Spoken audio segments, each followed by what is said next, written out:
At 3:17 a.m., my security cameras captured Laura Bennett unraveling in my driveway, her neon pink nightgown flapping open, purple hair rollers bouncing like a deranged tiara, shrieking into her phone.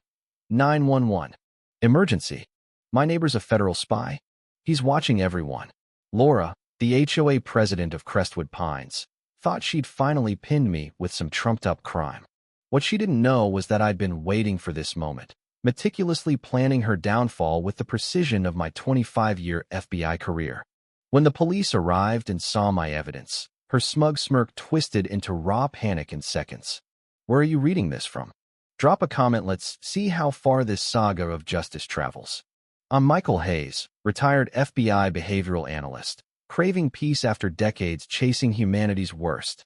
I bought a corner house in Crestwood Pines to launch a consulting business, expecting a quiet suburban life.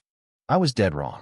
On moving day, Laura marched over, clutching a 73-page HOA manual thicker than some criminal dossiers I'd handled.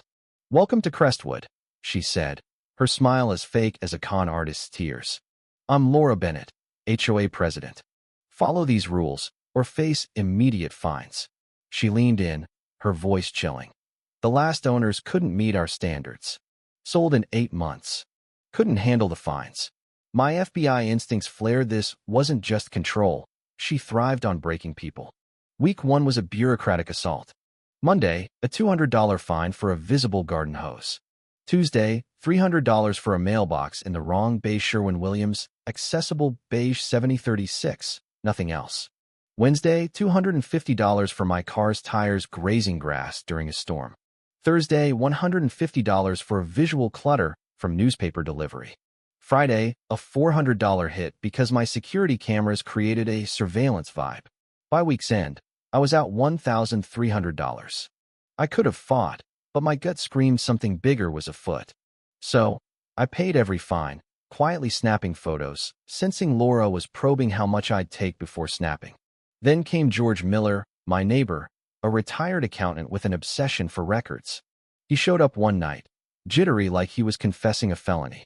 "Michael, Laura's been driving families out for 3 years," he whispered, showing photos of her measuring lawns with a ruler, screenshots of her posts crowing. "This is my empire, and I'm the queen," and bank records linking her to wealth spikes after families sold cheap. Her partner, Nathan Cole, bought those homes at bargain prices, flipping them for huge profits. It hit Metas wasn't just harassment. It was a cold-blooded scam to steal homes. Laura's routine was military precise, 6 a.m. Patrols with a measuring tape, lunchtime calls to city officials to legitimize her attacks, evenings spent ranting online about declining standards. Her posts were a narcissist's playbook. Some can't grasp excellence. I'm here to enforce it. But when she uncovered my FBI past, her bravado cracked. I overheard her on the phone with Nathan, voice trembling. "He's FBI. What if he digs into us?" Nathan tried to soothe her, but she was unhinged. "No, he needs to be gone before he exposes everything." That call confirmed Itch was running a criminal scheme, and I was her biggest threat. Her attacks went nuclear. A city inspector shut down my consulting business over zoning violations. Private investigators rifled through my trash. Rumors spread that I was a government spy, turning neighbors against me. Laura went door to door, whispering, "Is your family safe with a federal agent watching?" Most shunned me, but George and a few others, like elderly Mrs. Larson, backed me in secret, terrified of Laura's vengeance.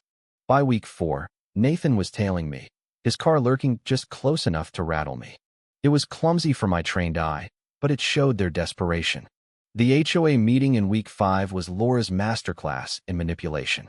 With charts and photos, she painted me as a federal menace, twisting my legal cameras into proof of a surveillance plot.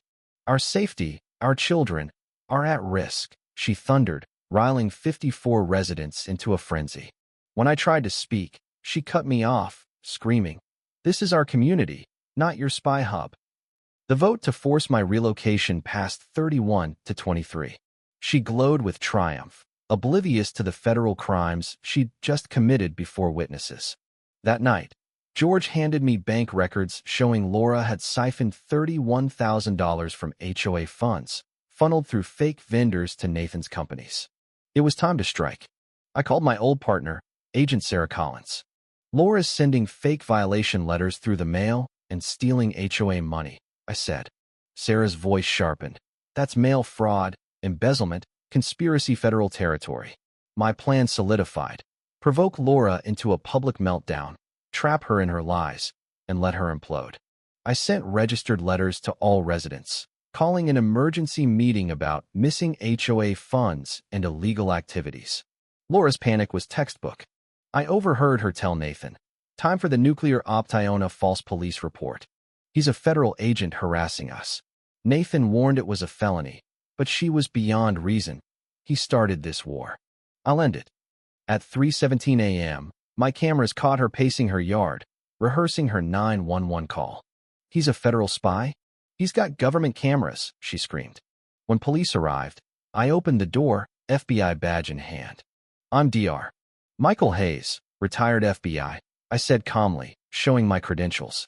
The officer's demeanor flipped instantly. Laura, in her pink nightgown, mascara streaking her face, shrieked, "He's spying. Search his house." I laid it out. Laura's been stealing HOA funds, sending fake violation letters, and now making false reports. Her meltdown was epic, sobbing, "This is my empire. I'm the queen," as hair rollers hit the ground. The officers warned her about false reports against federal agents, a serious crime. She collapsed, incoherent, against her doorframe. By morning, George's video of her breakdown went viral, racking up millions of views. Comments roasted her. HOA tyrant versus FBI agent, she never had a chance. Sarah arrived with a federal prosecutor's verdict: 47 counts of mail fraud, embezzlement, conspiracy, and false reporting. Laura faced 15 to 20 years. Nathan flipped, exposing their house flipping scam, which had stolen $340,000 in equity from 8 families. Laura's house foreclosed, her reputation in tatters.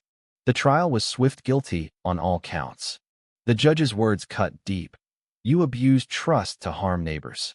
Sentenced to 30 months, $340,000 in restitution, and banned from HOA rolls, Laura whimpered, "I just wanted to be important." Crestwood transformed. George became HOA president, capping fines at $25 and mandating transparency. Property values soared 25%. My consulting business boomed, and I developed FBI training on community fraud. But an envelope under my windshield changed everything. A photo of Laura with a city official, labeled City Council, zoning approval, March 2023, and a note. She was just the front. Check Crestwood Development, LLC. The company, tied to a city planning commissioner, targeted homes in high-value zones. An encrypted email from Ghost revealed a statewide network of 12 HOAs stealing millions in equity. Sarah asked, "Ready to come out of retirement?" I looked at my peaceful neighborhood, now free from Laura's reign, and knew I couldn't stop. The hunt for a vast criminal network had just begun. What secrets do you think lurk behind these suburban facades? Share your theories below. This conspiracy runs deeper than anyone imagined.